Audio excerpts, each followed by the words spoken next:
Hey circuit riders, welcome back. If you saw our video last week, you know that we went to the Quartzsite RV show, and then after that we got set up outside of Joshua Tree National Park in California on our first BLM boondocking land. It was so fun to be there, and we also were able to help a poor lady out of the sand with our toe straps. So if you didn't see that, make sure you go back and see the last video. Today, we are going to show you what we did in Joshua Tree National Park while we were there. Actually, 2 different days. We did a day while we were BLM boondocking there, and then after we moved to Palm Springs, which is where I am now, we went up there for a second day to do the northern part of the park. So here we are at Joshua Tree. All right, now that we're all set up, we're gonna go explore Joshua Tree National Park. So even though we have our EcoFlow battery towers, we do not have any solar panels.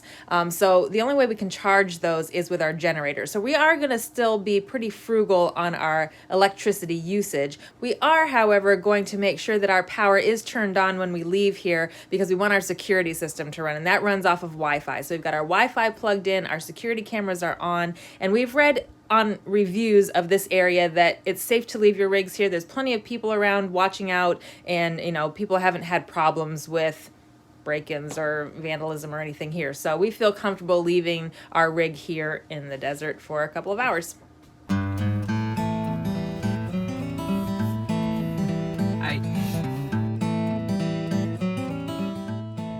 Here's a tip for you. If you come into Joshua Tree at the south entrance where the boondocking is, you don't have to go through an entrance gate, so you can come into the park for free. Now, if you exit through the north or west entrance, you will have to pay the $30 entrance fee on your way out. But as long as you enter and exit from the south, you don't have to pay. Or of course, you can get in for free with your America the Beautiful Pass, which is what we did. Joshua Tree National Park is unique because there are 2 different desert ecosystems that meet here. The southeastern part of the park is the Colorado Desert, which is very flat and scrubby and has a low elevation. But off in the distance, those mountains are part of the Mojave Desert. This red line shows where the 2 deserts meet. The Mojave is at a much higher elevation, between 2,000 and 5,000 feet, and there are totally different plants and animals in the 2 desert ecosystems. Joshua trees are native to the Mojave Desert side, and I'll tell you a bit more about them later. But first, we're going to explore a cactus garden that flourishes right at the border of the hotter Colorado Desert and the cooler Mojave.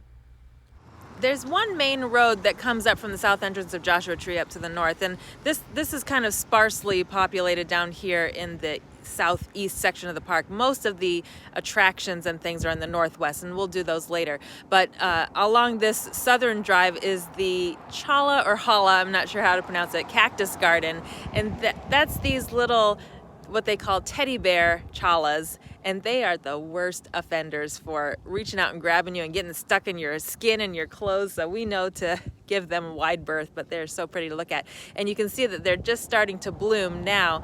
Joshua Tree Park has a big wildflower bloom that starts in mid-February and goes through April, and I think that there's a beautiful landscape of flowers here. We're just going to miss it by a couple of weeks, but if you're planning a trip to Joshua Tree and you want to coincide with that wildflower bloom, that might be a good time to come. Okay, the informational sign here says it's pronounced Cholla, and it says, unless you are a cactus wren, be careful as you walk the trail not to brush against the Cholla cactus. The slightest touch can cause the cactus spines to penetrate your skin. Removing the embedded spines is difficult and painful. Pets are not allowed. That's pretty cool.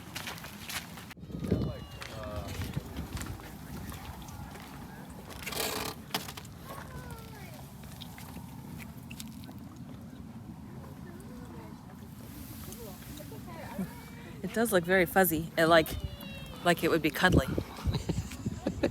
That's the wrong kind of teddy bear, isn't it? Do it. So just after the Cholla garden is where the Colorado Desert turns into the Mojave, and we're going to start climbing up in elevation now up into these mountains. We're going to come back in a few days to explore the northern part of the park in the Mojave.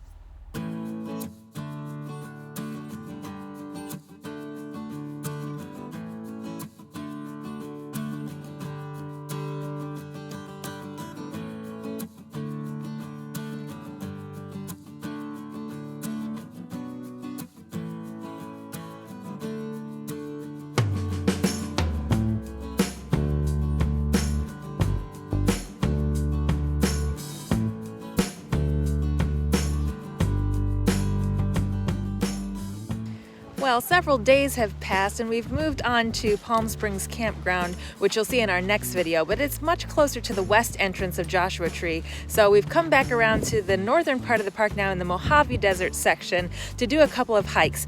First, we're gonna do the Hidden Valley Trail, which is a 1 mile loop. And then if we're up for it, we'll do maybe another 2 mile trail down the road. We'll see. But we are fascinated by these rocks that are here at Joshua Tree. They remind us of the Flintstones town of bedrock, and I wouldn't be surprised if the Flintstones creators modeled bedrock off of this area. And there's tons of boulder climbing and rock climbing here as well.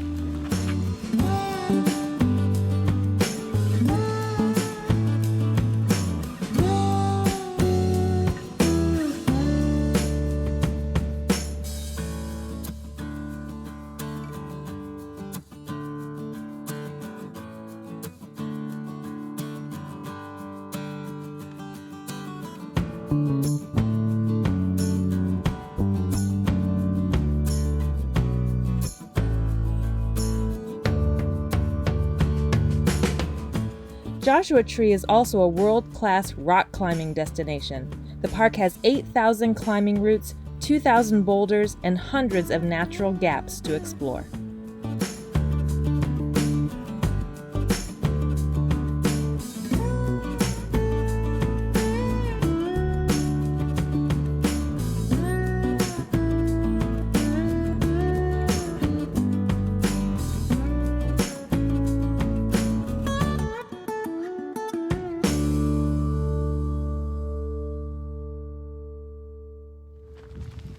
The Hidden Valley Trail was lovely. It was a 1 mile loop. It was a little chillier than we were expecting though.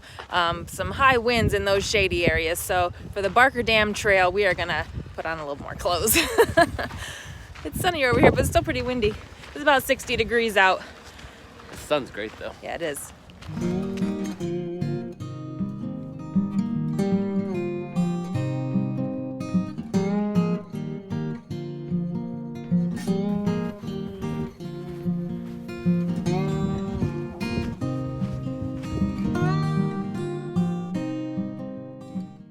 So a Joshua tree, if you didn't know, is not a tree, but it's part of the yucca family. And it doesn't have tree rings, so the way that they determine the age of it is by seeing how tall it has grown. I think it grows 1.5 inches per year. So in the mid-1800s, the Mormons who settled here and came, westward and settled all in this Arizona, California area, saw the Joshua tree and thought it looked like an old painting of the prophet Joshua from the Bible, raising his hands and commanding the sun to stand still. So because it looked like Joshua in that painting, that's why they named it the Joshua tree.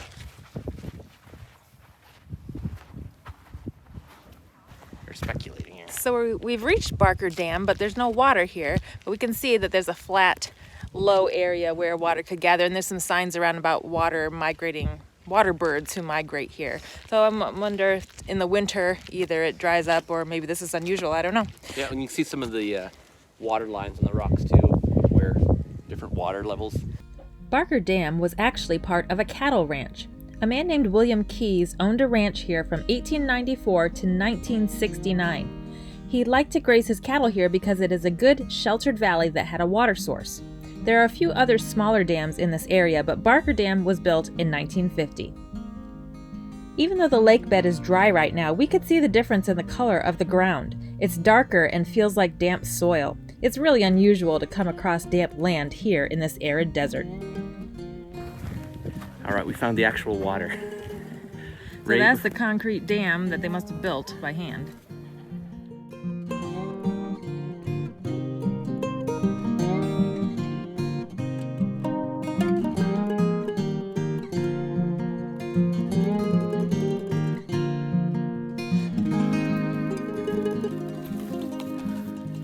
Fun scramble.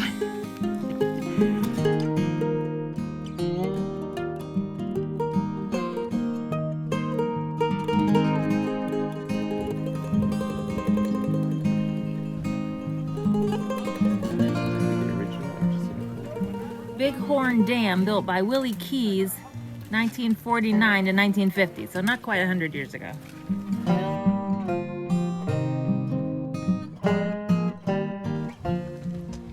not afraid of a little rock scramble, I definitely recommend the Barker Dam hike over the Hidden Valley hike is easier. But the Barker Dam hike is very interesting and picturesque. So originally I think the water came over this dam through a pipeline down to this cattle trough below.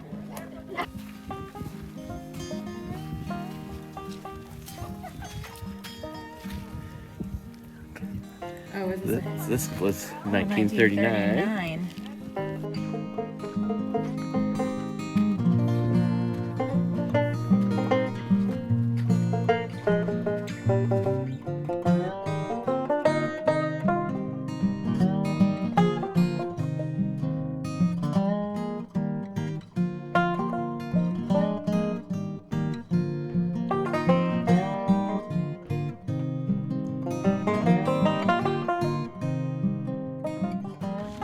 Well, that's Joshua Tree National Park. The south is so much different than the north. Where we were boondocking, first of all, it was really sparse where the Colorado Desert is, and then up here in the mountains on the north end in the Mojave Desert, so different, and the Joshua trees are so cool. So thanks for coming along with us. We'll see you next time. And until then, make sure you get out and explore outside your door. Bye, guys. Okay, just one more thing. On our way back to the campground from Joshua Tree, I must have come across this site on like a Google list of things to do in the area because I had it marked on my Google map and I can't really remember where it came from.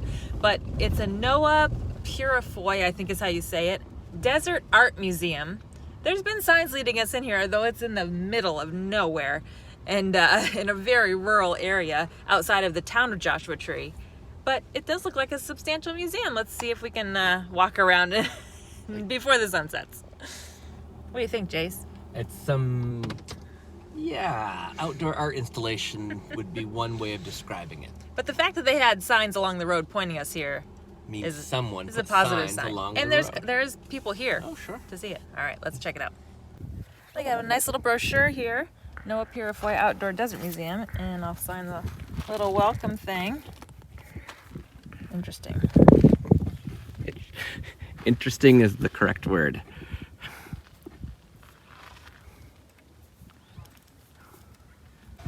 Ooh, why is there two W's? Ooh. There's two L's. Two W's and two L's.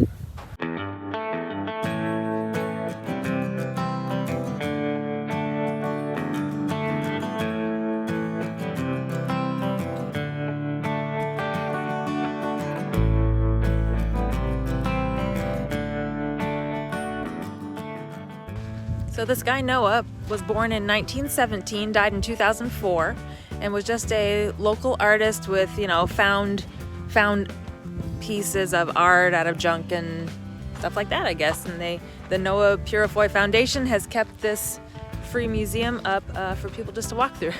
That's kind of cool.